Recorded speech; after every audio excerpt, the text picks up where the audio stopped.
Auguste Comte delineates three dimensions of the teleology of humanity as it progresses historically.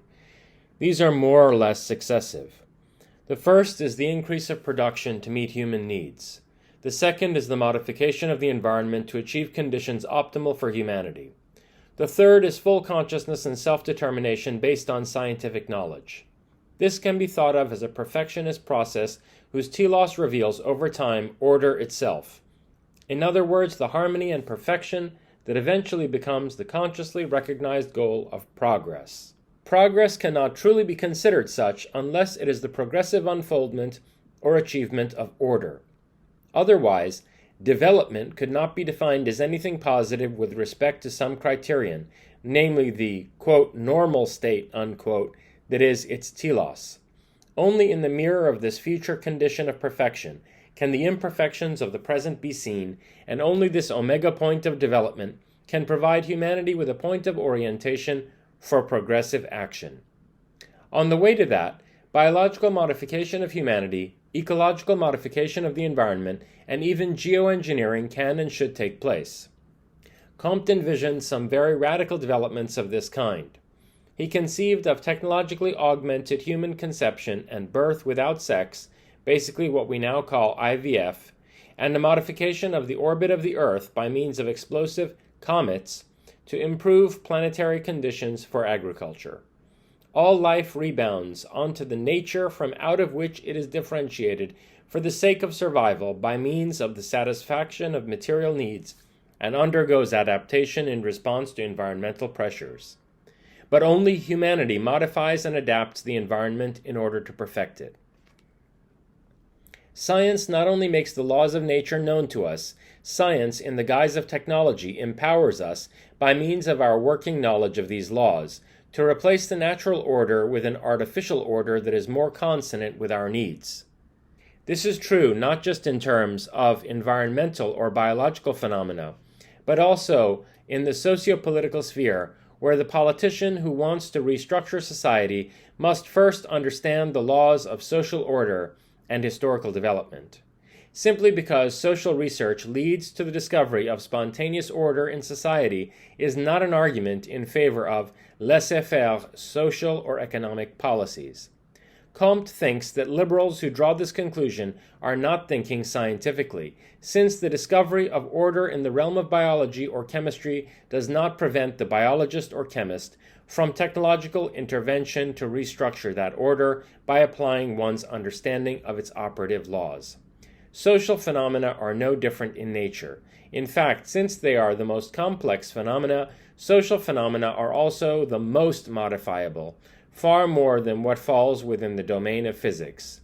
It may be hoped, Comte said, that the motto that I have put forward as descriptive of the new political philosophy, order and progress, will soon be adopted spontaneously.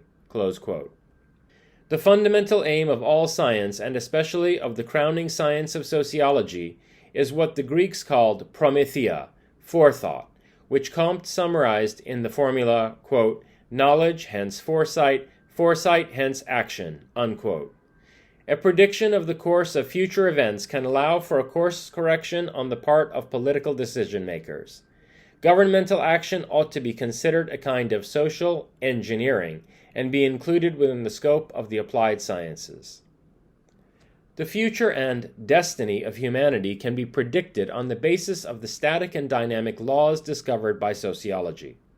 Comte went so far as to write his late works from, quote, an anticipated tomb, unquote, setting the style that would later be adopted by some writers of science fiction by writing as if he is living in a future time, specifically the year 1927, 2 generations into the future from his era, and describing what ought to happen by then as if it has in fact taken place. Interestingly, 1927 is the year that Being and Time would be published by Martin Heidegger. Comte was, of course, entirely conscious of the fact that any number of contingencies might intervene to prevent what he recollects of this future from actually coming to pass. He believed that in that case, in the actual world of 1927, this account would at least serve the function of a critique of the present in terms of what could and should have been. Anticipating Heidegger, Comte thought that the chronological ordering of past, present, future is not the logical order of temporality, which should actually be formulated as past, future, present. He explains, quote, "It is, in effect, only when we have, through the past, conceived the future that we can usefully return to the present, which is only a point, in such a way as to grasp its true character." Unquote. What Comte means when he misleadingly refers to the present as, quote, "only a point," unquote, is that it has no extension or substance other than as a transformation of the past by a projected future. In other words, a, quote, "synthetic presentation of the future of man," unquote, is indispensable to interpreting the past as a process of progress toward a, quote, "normal state," unquote. By using the odd phrase, quote, "normal state," unquote, Comte means to suggest that what precedes this state is a kind of larval or pre-adult developmental phase that is unfolding an inborn morphology, which is not to say that the form it is supposed to take, say that of a butterfly, will necessarily manifest. Various plants and animals do not always achieve their normal state. Sometimes environmental factors or human intervention, deliberate or accidental, results in mutation or termination of an organism before the completion of its normal developmental process, stage by stage. In the caterpillar's weaving of a cocoon, we see the future influencing its present action, that future being the form that is the butterfly. Causality is not unidirectional. It also runs from the future to the present, not just from the past to the present. In sociology, man for the first time becomes conscious of this temporal logic and attempts to control it more constructively. Every step taken on the way to the normal state is never more than transitional. Comte's entire conception of humanity and its progressive development is organic. The organism is more than a metaphor in terms of which Comte understands the being of humanity. Comte drew a distinction between the sciences of unorganized bodies, namely astronomy, physics, and chemistry, and the science of organized bodies, such as biology, which studies individual organisms, and sociology, which has as its subject matter collective organisms. Organized bodies have members rather than parts, and collective organisms are characterized by the relative independence of their members. Although by drawing this distinction, Comte conceded that human beings can survive even as members who are severed from their collective organism, he was an anti-individualist who also claimed that, quote, "man as such does not exist, only humanity has a real existence," unquote. It is a sociological law that, quote, "in social life individuality cannot be dispensed with," unquote. The, quote, "immense superiority of the social organism over every individual life," unquote, comes from, quote, "the separation of functions," unquote, within the organism, within which context alone is, quote, "the cooperation of functions possible." Still, Comte more often speaks of concord or consensus than he does of cooperation. He even compares it to the, quote, "vital consensus within the biological organism," unquote. Clearly, his conception of the rightly ordered regime is that of an organic state. The division of labor and specialization threatened to dismember society and compromise its organic function. It also widens the gap between private interests and the public good. Whereas this specialized labor was necessary for the development and progress of science, the positive sciences have now reached a point where they need to be reunified in an organic and holistic manner by the overarching superscience of sociology, whose specialists, namely sociologists, specialize in generalities. Comte sees industrialism and the division of labor inherent to it as a law of progress relevant to all organic life, one that encompasses non-human animals in its historical teleology. However, there is an inborn instability in this process, since ever more specialized workers become increasingly alienated from the whole process of production. Consequently, while the belief in presumably fictive gods faded with the modern scientific revolution, Comte saw the need for that very same revolution to have a world-encompassing spiritual dimension that reorients the hearts of those whose minds it has rearranged, with a view to synthesizing the new intellectual consciousness with a new moral consciousness on both an individual and collective level. The threat to the organic unity of the organism of humanity is greatest at moments of historical transition from one state of society to another, the most violent of which Comte considered to be the recent overthrow of the Ancien Regime in the French Revolution. On the one hand, this swept away the Church without replacing it with anything substantively spiritual that could maintain social coherence, and it threatened the dissolution of society into sheer anarchy, with an at least implicit metaphysical commitment to radical individualism. On the other hand, those who rejected the past and wanted to deracinate France and Europe in general were opposed by reactionaries who rejected the future altogether and favored a retreat to traditional society.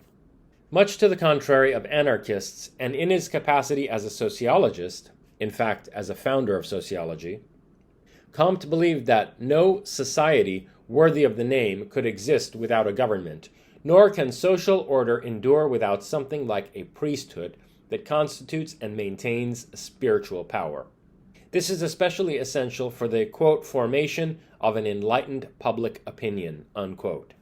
Such a view calls to mind Maximilien Robespierre's interpretation of Jean-Jacques Rousseau's claim that a civil religion is necessary for the cohesion and coherence of the general will. When Comte writes that, quote, any spiritual power must be, by its very nature, essentially popular, unquote, he does not mean that it is adopted and maintained democratically, but rather that it is the basis of a society's ethos formation, or what, again, Rousseau had called, quote, the general will, unquote, formed and sustained above all by a, quote, civil religion, like the one that Robespierre tried and failed to establish with his cult of the Supreme Being. In Comte's view, without some minimal communal consensus on a fundamental moral or spiritual doctrine, no society can be expected to survive. Comte is clear that the spiritual power is tasked with the formation and regulation of, quote, the empire of public opinion, unquote. This includes, quote, the establishment of fixed principles of social action and their adoption by the public and its consent to their application, unquote. The reorganization of society requires the establishment of a spiritual power. The instauration of a new spiritual power can be seen as the highest and most long-standing goal of Comte's entire project. Comte sees the refusal of a role for spiritual power in politics to be a deficit of modernity up to his time as compared with the Middle Ages. He considers the subordination of political power by moral power to be a positive achievement of the Middle Ages. Comte coins the term sociocracy to refer to this new scientific form of theocracy. Quote, sociocracy, the ultimate, must thus be brought into connection with theocracy, the initial stage of the race, and closes the period of transition that separates the two, a period of ever-deepening revolution, the leading characteristic of which has been the growing tendency of intellect to rebel against feeling, unquote. The purpose of the spiritual power is, quote, the regulation of opinions, feelings, and wills, unquote, or in other words, morals, in society, by means other than temporal power that, quote, commands actions, unquote, in order to establish and enforce laws. Temporal power is a matter of having sufficient force or wealth, or both, to compel people to do something regardless of whether they want to do it. By contrast, spiritual power, quote, rests on moral authority, which ultimately results from the superiority of intelligence and enlightenment. Comte explains that, quote, spiritual authority, unquote, which is, quote, both softer and more intimate, always rests on some trust spontaneously granted to intellectual and moral superiority. It presupposes a free and continuous assent either resulting from conviction or persuasion, to a common elementary doctrine." Unquote. Comte draws a fundamental distinction between this kind of faith and faith in revealed religions when he writes, quote, "But the philosophical nature of such a doctrine must deeply influence its elementary features. The theological faith, which is always linked to some form of revelation in which the believer cannot participate, is assuredly very different from the positive faith, which can be studied by everybody in certain conditions, although both equally result from this universal disposition to trust." Unquote. Comte notes that science already has a certain spiritual or moral authority on account of the fact that laypersons among the general public, quote, "take on trust the principles established in sciences by competent men." Unquote. This is not merely regime propaganda. Government is an auxiliary of the spiritual power and not the other way around. The main responsibility of the spiritual power is to run the universal educational system of a positivist society. The formation of the individual qua citizen with, quote, "an enlightened opinion," unquote, must take place in this free and compulsory educational system. The education system is key to ensuring that each person occupies that position in society wherein he can function best with a view to his talents, training, and merit. In other words, the education system is the bedrock of Comte's technocratic vision of socio-political organization. The public education system, monopolistically controlled by the priesthood, was to be structured to ascend from the cultivation of a love of the abstract order of the cosmos by means of mathematics and astronomy, to wonder at our planet through physics and chemistry, and finally to the inculcation of individual morality and the love of humanity through biology and sociology, which considered together were intended by Comte to provide a science of morality. Concrete or applied sciences were not taught as part of this curriculum. Rather, technical schools were to be established for that purpose, and attendance at them was dependent upon the career that one chose to pursue after one's completion of standardized public education. Each legitimate person has to be rededicated to humanity at a number of stages throughout life.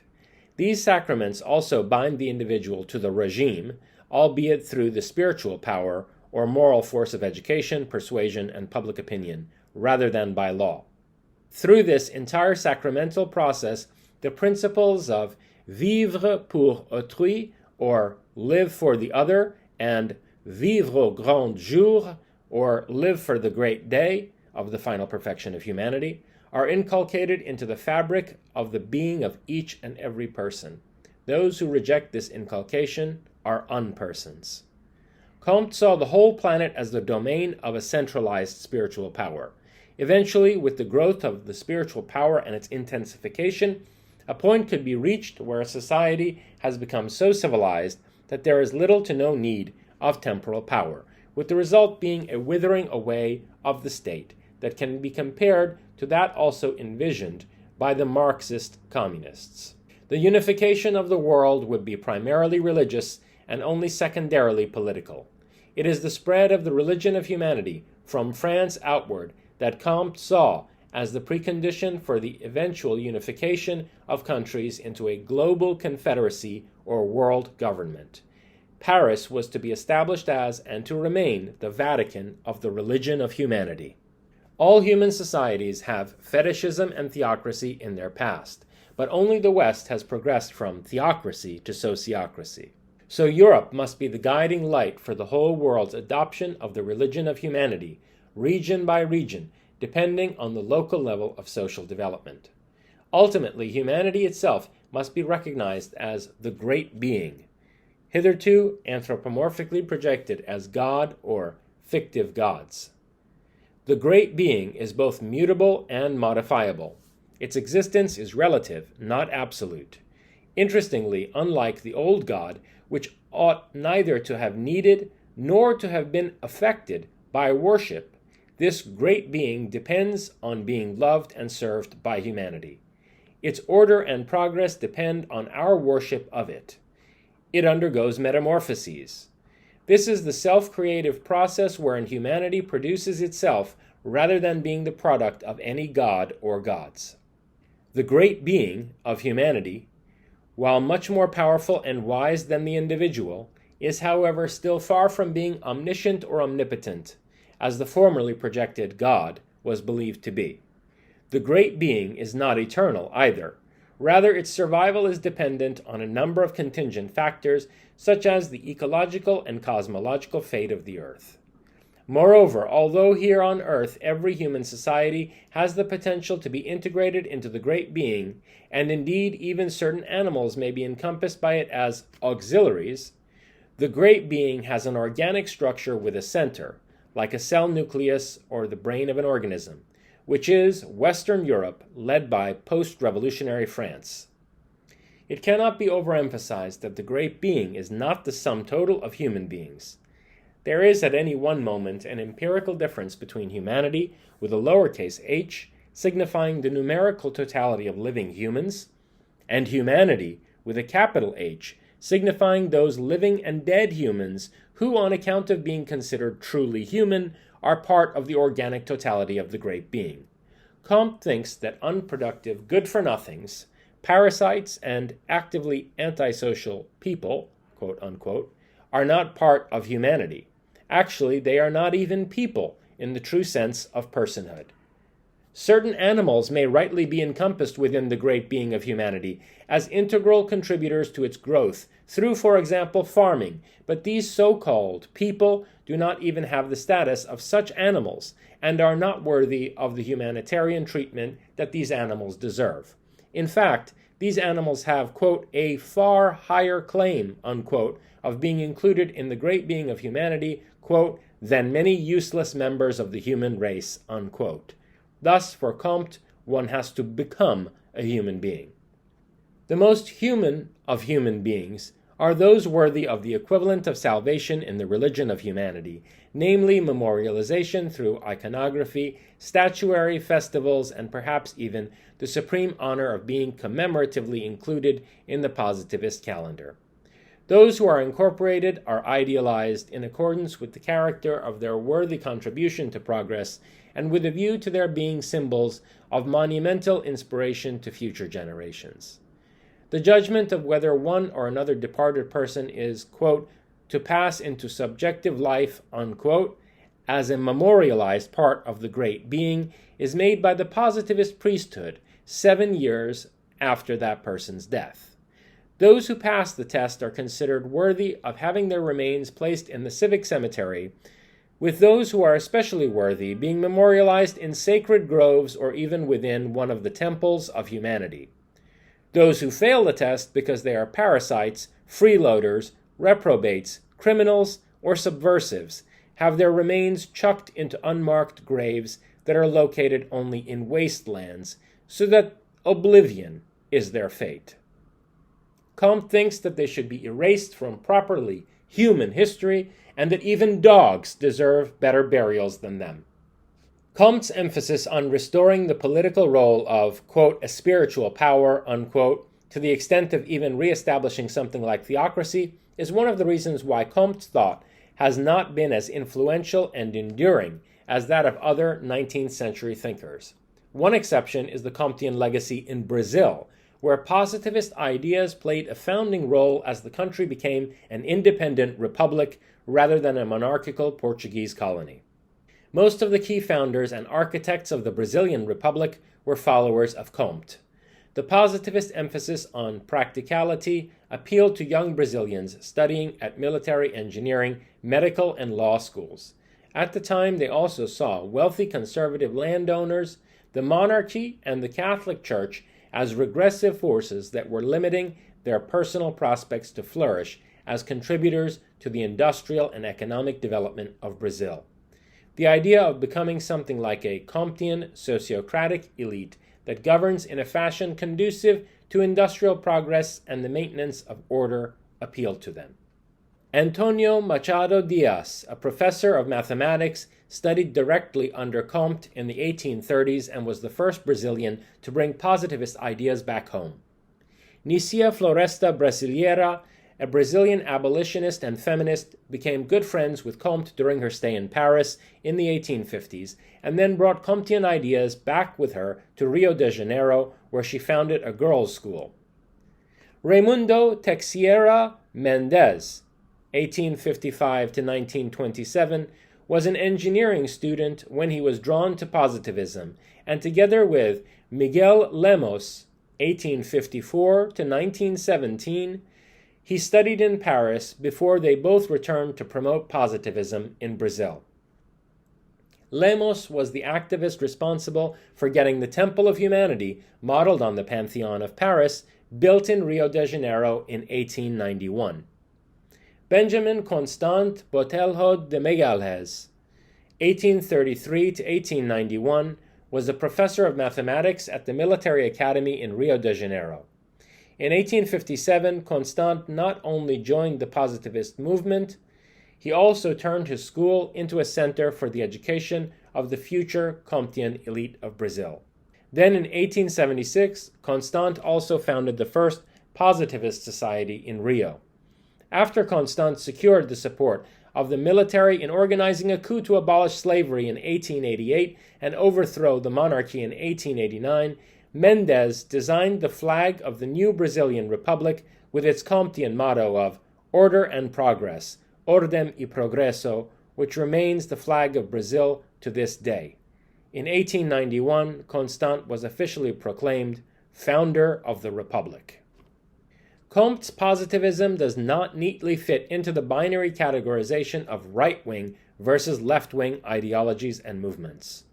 A left-wing person might embrace his concern for the worker and use his humanism to attack traditional religion, while decrying him for his dictatorial and perhaps even totalitarian vision of socio-political organization. Meanwhile, a right-winger might approve of his authoritarianism and collectivism, especially when the latter concerns his emphasis on the importance of family and the superiority of society over the individual.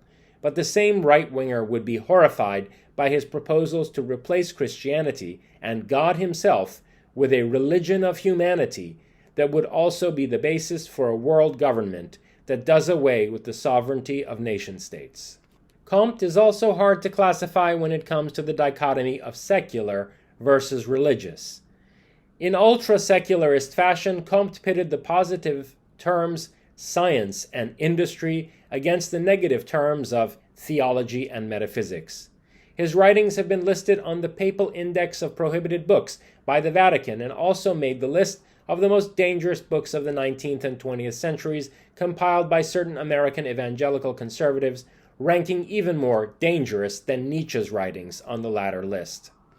On the other hand, Comte conceived of himself as the founding pope of the religion of humanity, which, given the subordinate status of political as compared to spiritual power, in a sense means that Comte saw himself as the legitimate leader of the entire world.